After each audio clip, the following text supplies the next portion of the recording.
PDAparts.com presents repairing a visor screen. Warning, the following directions will void your warranty. You're performing this repair at your own risk. Once you have removed the screen, turn the unit over and remove the ribbon cable connector. The ribbon cable connects the glass top to the motherboard in the back. It is press fitted and slides out easily.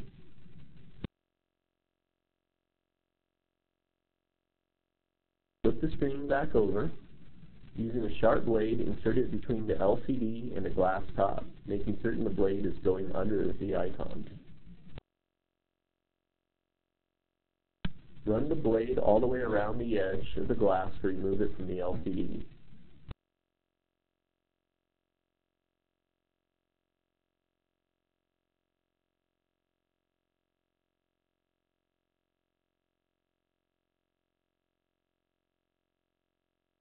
You can now remove the broken glass top away from the LCD.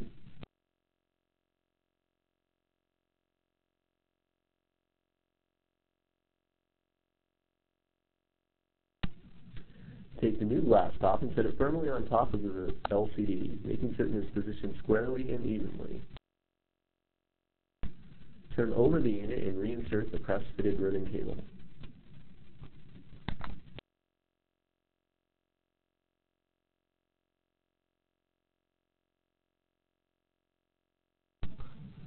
For all your PDA parts, accessories, and instructional repair guides, visit us at PDAparts.com.